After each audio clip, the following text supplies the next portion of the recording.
Hey there, Tasha here. Welcome back. Today, we're going to talk all about hunger on keto. And I'm so excited to dive into this topic, so stoked to talk about this. It was going to be my very first episode, actually, but I wanted to lay some of the groundwork and put out some of the basic how-to stuff for you guys. So now that we've covered some of the basics, I think it's time to move into some of the more troubleshooting aspects of doing keto. And hunger and appetite are something I get asked about all the time. And it's the whole spectrum from why am I so hungry on the keto diet to why am I never hungry on the keto diet? So there's extremes out there and lots of questions about this. So I want to answer them for you guys because it's important. Because it is really hard to troubleshoot your diet or anything if you don't have any idea what's actually going on. So once you understand what's actually happening, this is going to be a whole lot easier. I promise. And you guys have lots of questions, and I'm here to answer them for you. And I do discuss this in great detail in my book, Keto, A Woman's Guide and Cookbook. So if you haven't grabbed a copy of that yet, I highly recommend picking one up. It answers all of these kinds of questions and more, and it's specifically geared towards the female body. Okay, rather than jumping around from question to question, I'm laying this out in more of a timeline structure because ultimately that's going to be the driving force behind what's actually going on. And that's usually my first response when somebody's struggling with their hunger or their appetite and they ask me what's going on. I ask them, how long have you been doing keto? So first we'll start with someone who's brand new to keto, just getting started right out of the gate. Then we're going to talk about the people who've been doing this for some time, let's say a few weeks in, or even a couple of months.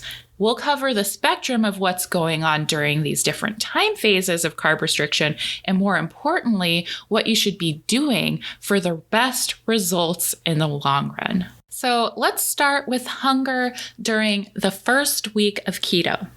And the first thing I need to point out is that you aren't fat adapted quite yet. The first few days of keto, the first week even, your metabolism hasn't quite changed yet. Okay, you're still burning through your stored carbs and your body is still a sugar burner. You're limiting carbs, making the transition into nutritional ketosis, but overall, nothing has dramatically changed in how your body is burning the energy. And so for some of the same reasons, you might experience that brain fog and low energy. You may also be experiencing some pretty significant hunger. We talked about keto flu symptoms a lot a couple of weeks ago. And while ravenous hunger doesn't quite necessarily fit into that mimicking the flu kind of way, some of the other symptoms do. The reason behind it, the reason you're constantly hungry when you first start keto is very similar. And that's because your body's not really efficient at burning fat for fuel yet. So as you cut carbs and your glycogen stores are depleted, you're essentially forcing your body to burn fat for fuel, only it's not good at doing it just yet. And this will change over time. But if your metabolism's clunky and your body's not effectively making use of the nutrients available to make energy, then it's gonna try to get more energy. Now, how do you think your body gets more energy? By eating, right?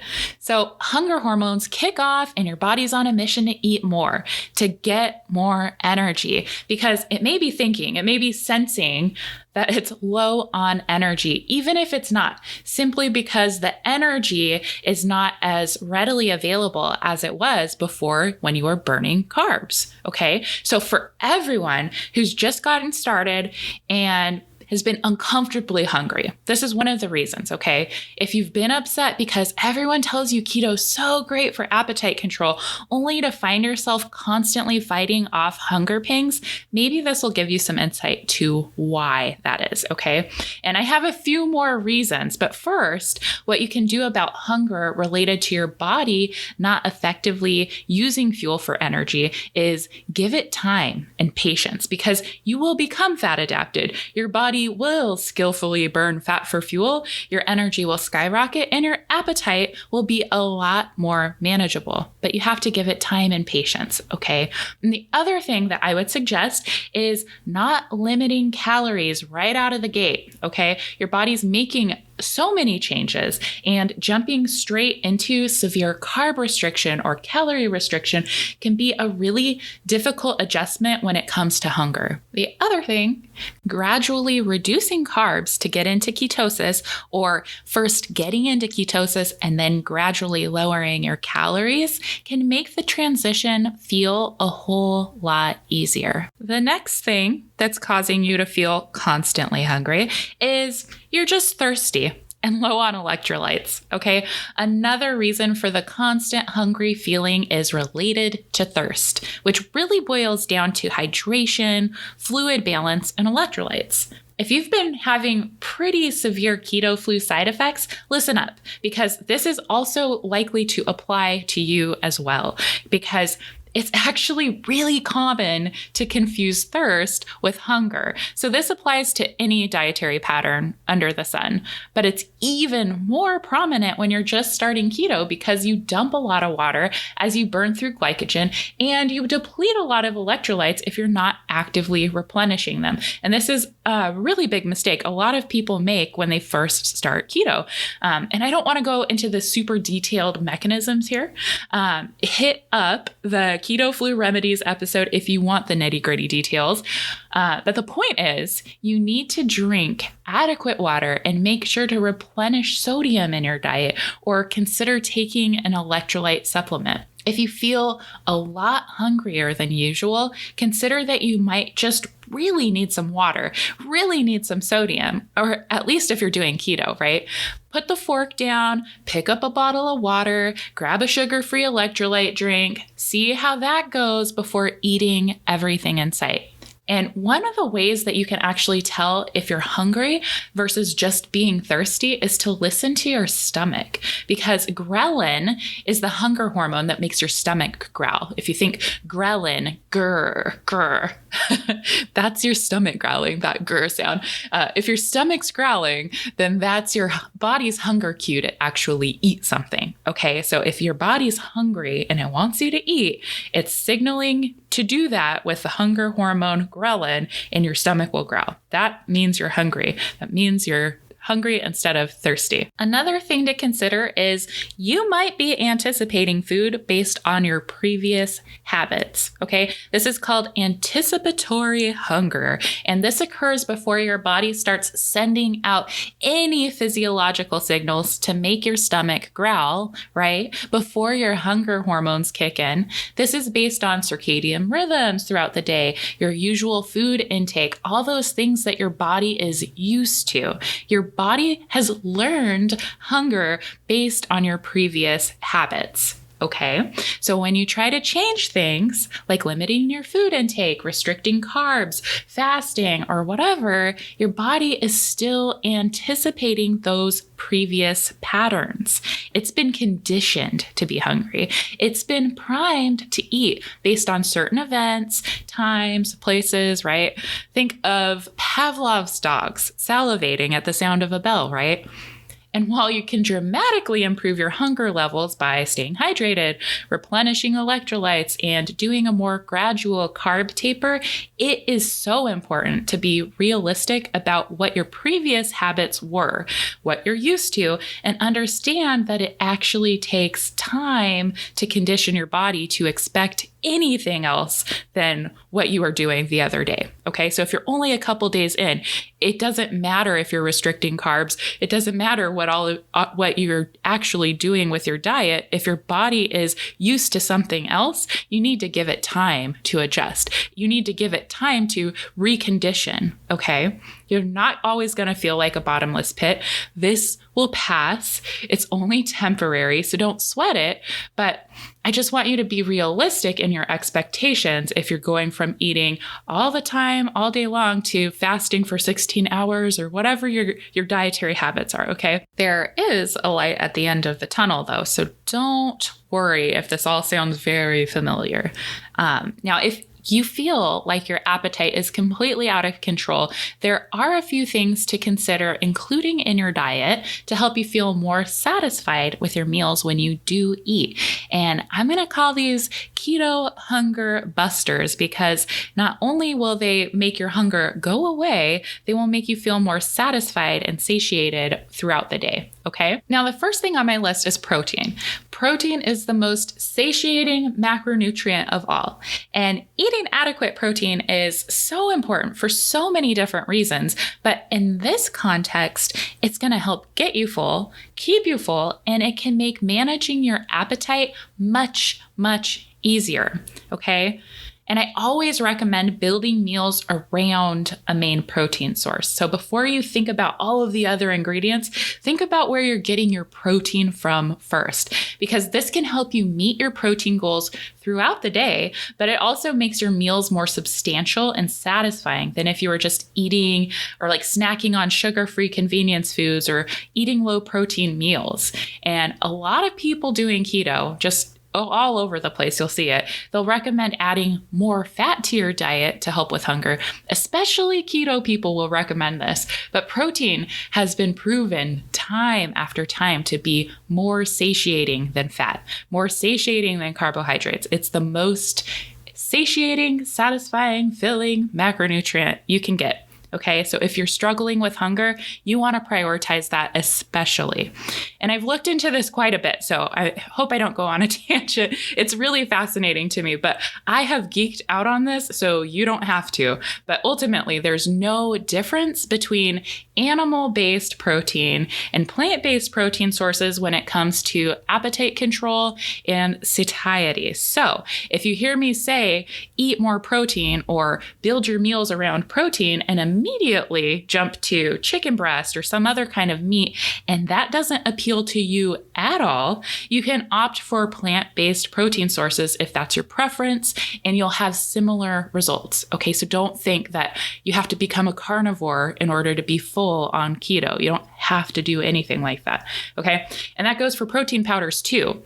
There's no real difference between, say, a whey protein and a pea protein or soy protein when it comes to satiety and fullness. It's the protein in general. Okay, that's the biggest effect and impact right there. It doesn't matter where it comes from necessarily. Next on my list is fiber. And as you know by now, especially if you've been listening to this show for any length of time, fiber is technically a carb, but it can be discounted from your overall total carb count. And that's because it doesn't impact ketosis or your metabolism. And in the grand scheme of satiety and appetite control and all of this kind of stuff we're talking about today, that's a great thing, right? Because fiber is also satiating. It's highly satiating, just like protein. Not as satiating, but it's up there, okay? So meals built around protein and fibrous veggies are a good call. So skip the keto cookies and opt for protein and greens, especially if you're starting out and you're like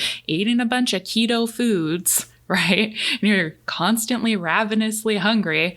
Eat something with protein, eat something with fiber. You will be feeling so much better, okay? And the next thing I want to talk about are MCTs, because MCTs, or medium chain triglycerides, these are fat, but they're also something that can be included in your diet or as a supplement to help stave off some of the hunger. And this isn't necessarily due to the influence on satiety or being filling or anything like that, but because they offer your body a really quick source of fat. Okay. So they're metabolized a lot differently than the other fats in your diet, and they give your body quick energy. So if your body is in that weird transition between sugar burner to fat burner, and sending out more signals to eat and eat and eat and eat because it doesn't sense that it has enough energy, MCTs may help curb that process a bit and give your body that quick boost that it needs as it's learning to efficiently burn fat for fuel. Okay. So it can be a nice quick win for you during the transition, especially if you have the keto flu and you haven't listened to that episode yet. If you have brain fog, low energy, MCT oils can help with that. Okay. And as I've said before, electrolytes are important. Replenishing electrolytes is key for the thirst factor and hydration. Mealtime can be a really great opportunity to boost electrolytes. Okay. High potassium, magnesium-rich foods, and of course, sodium. Salt your meals in addition to your supplements, okay? So that is for all the hungry folks out there. But what about the notoriously not hungry keto dieters? What's going on? Now, this doesn't happen right away, and you'll see people getting kind of frustrated, like, I thought keto was supposed to kill my appetite. I'm still hungry. I thought this was supposed to be appetite suppressing. And the reason is because this doesn't kick in until later. You have to stick with it for some time. And this doesn't usually happen until at least several weeks, okay? So about a month into a keto diet, let's say you've been doing carb restriction for a month straight, and finally, you have become fat adapted. And this takes at least a few weeks for your body to make the appropriate adjustment from sugar burner to fat burner. But once it does that, your body has tons of energy readily at its disposal to burn through, right? All that stored energy you're carrying around, your body fat, is fair game now.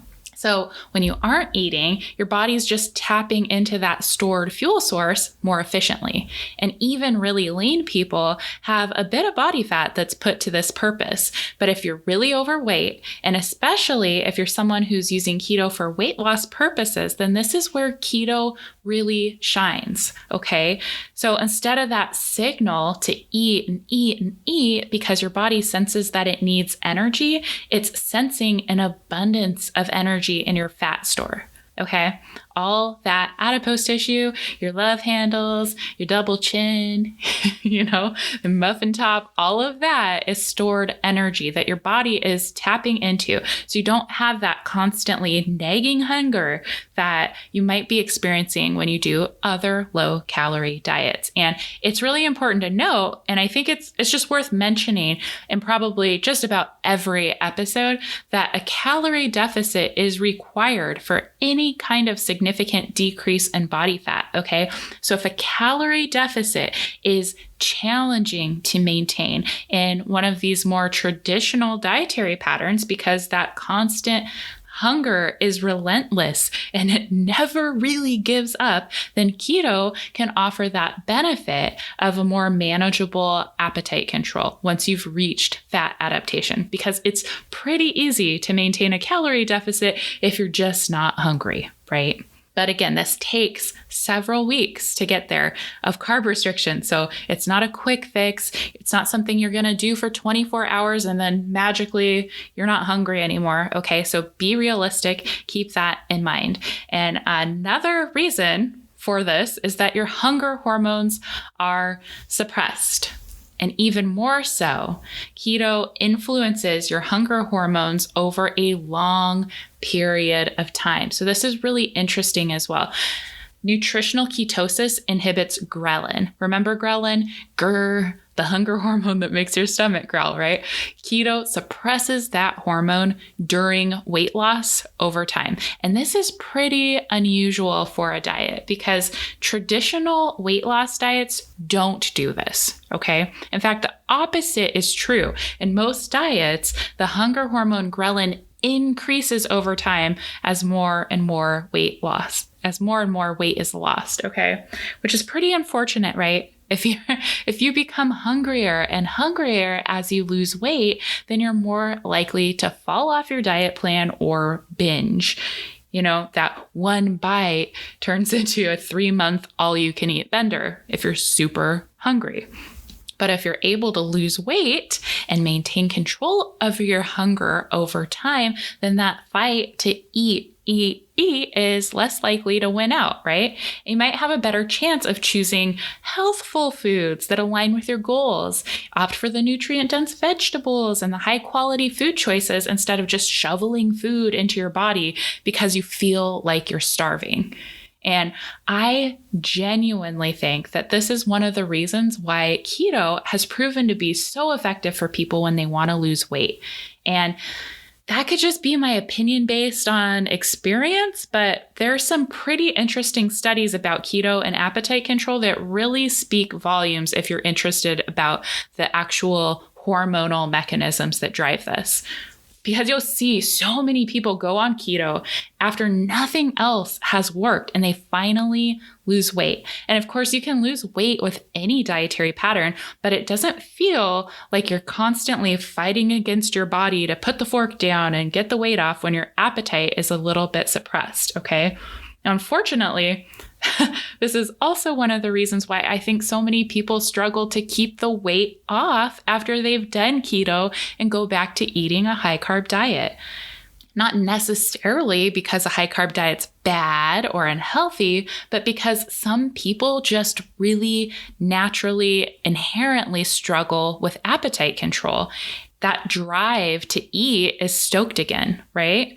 Now pair that with binge eating disorders or emotional eating habits like celebrating with food all the time, or, you've restricted yourself for so long and now you get to eat all of these fancy foods that you weren't able to eat on keto, and they start binging out again. So it's definitely a balance. And I just want to say that you don't have to do keto forever, but it's good to be aware of the potential rebound that you might experience if you're finally doing something that is getting you on the right track and you're losing weight and making progress, but your ability to manage your intake was driven by appetite suppressing effects of keto versus actual behavioral changes, then you might be surprised when it all comes climbing back on, okay? So just keep that in mind. If you're only doing keto temporarily and you're like, this is amazing, but then you can't control your appetite as soon as you start eating carbs again, this can be problematic for some people. So I hope that it's helpful that I bring it up instead of encouraging you not to do it. Okay, so increased appetite control and reduced hunger is not usually something most people are worried about. They're usually so excited and celebrating. Finally, I can finally manage my appetite. But sometimes I get questions from people who are concerned that they aren't eating enough. And they usually want to know if they should make themselves eat or not. Like, I'm not hungry on keto. Should I still eat? Or here's one that I got recently. I diligently track my macros on a daily basis, plan in advance, make my meals, but I'm having trouble consuming the food that's been planned and prepared. I'm just never hungry and have a hard time consuming what's on my plate. I get full very quickly. I'm concerned I'm not eating enough. Or here's this one. Anyone literally not hungry once they've entered ketosis? I'm eating hardly anything these days, but I'm really not hungry. Am I living off my body fat? I keep losing inches and pounds and have lots of energy, but I'm worried I'm not taking in enough calories. Okay, so that's that's the gist. That's the context here. And here's my take on it. I have a few pointers and key takeaways that I hope are helpful for you guys. And the first thing is that I want to emphasize the practice of mindful eating, or an easier way to think about mindful eating might be to eat when you're hungry and stop when you're full, because most of the people that say they're never hungry are still actually eating, and they're still consuming adequate protein and calories overall, okay? They just are comparing their current eating habits to what they were doing previously. And they realize how much less they're eating in comparison to what they would normally eat. And if your goal is weight loss, then that's not necessarily a bad thing, right? If you're eating portion sizes that align with a healthy weight, then it's more of a matter of perspective than you aren't actually eating enough, right? So some people are worried about not eating enough calories because they're afraid of quote unquote starvation mode. And I won't even go down that rabbit hole today, but if you're eating adequate protein, then an aggressive calorie deficit is not necessarily going to slow your metabolism down. Okay. That's a whole nother can of worms. Not going there today, but all in all, it's not something that you're going to really have to worry about, okay? And I will never, ever, ever suggest that someone forces themselves to eat if they aren't hungry, because that just reinforces those negative eating behaviors and habits that got us where we were struggling with our weight in the first place, okay? So listen to your body. I really think a more intuitive approach to eating is totally warranted in these scenarios. Listen to your body, eat when it's hungry, stop when you're full, because there's nothing wrong with doing that. You know who does that? People who don't have to go on diets. All of your friends that are like, oh, they just eat whatever they want and they're skinny. They just eat whatever they want, but they stop when they're full. They don't eat when they're not hungry, okay? That's the difference between people who constantly feed and shovel food in their mouths and they're always constantly hungry and eating well beyond their body's needs, and the people that eat whatever they want and don't have to do diets. They have more control over their eating habits and they're more intuitively eating, okay? And that can be frustrating to watch people do that naturally, but this is your opportunity to start doing that, okay? If you are not hungry, then don't force yourself to eat, okay? And just because you're not constantly hungry and feeling deprived and starved because you're not eating constantly or eating a lot or huge portion sizes or whatever it is that makes you feel like you're not eating enough, doesn't mean that there's not going to be days when you are actually hungry, okay? Those days will come and they will go and it will all kind of balance out. And for women, especially, this is dependent on the time of your menstrual cycle too. So the luteal phase is actually going to drive an increase in hunger. You're going to have more food cravings. You're going to eat more calories, especially if you're intuitively eating and you're not actively tracking or anything like that. Your energy intake will increase at least a couple weeks out of the month, okay? It'll all balance out. But instead of trying to meticulously track your macros and hit those certain goals, I really think a better approach is to continue building meals around protein, eating nutrient-dense vegetables, and prioritizing those things in your diet so that when you do eat, you're getting adequate nutrition. Okay, so rather than nibbling on a bunch of foods with no real nutritional value, you'll actually get the things that your body craves and needs, and you'll be nourishing yourself instead. Okay. Now, another thing to consider if you don't feel hungry all the time is intermittent fasting. You might want to incorporate intermittent fasting because you don't really need to eat 3 square meals a day and little snacks throughout if you are not hungry, okay? So this is where intermittent fasting can feel like the natural next step for some people. Keto and intermittent fasting often go hand in hand because of the appetite suppressing effects of keto. And if you're not going to force yourself to eat when you're not hungry and you're only hungry for, maybe 6 hours out of the day or something like that, then it might be a good fit. Time restricted feeding or intermittent fasting, however you want to structure your own dietary pattern and what works for you, right? So instead of forcing yourself to eat 3 meals and a snack every day, eating 2 larger meals might work, or something like alternate day fasting where you do eat the 3 meals all day long and you're not even in a calorie deficit. And then the next day you don't hardly eat anything. There's a lot of different patterns that people do. It's a bit of trial and error, and naturally it's going to vary depending on you and your goals, right? But the best thing that you can do is listen to your body, nourish it with nutrient-dense ingredients, and adjust as needed. Okay, I hope that was helpful for you guys. I will see you next week. Thank you so much for tuning into this episode of the Ketogasm podcast. You are awesome. I really hope the show's added value to your keto journey. Making big changes to your eating habits can be a little tricky, but if you're taking the time to listen and learn about keto, you're well on your way. You got this. Be sure to visit ketogasm.com for the show notes with full transcripts, references, and resources to help you out, including a totally free course called Hello Keto. It's helped over 75,000 people start keto with confidence. I'll see you in the next episode. Bye.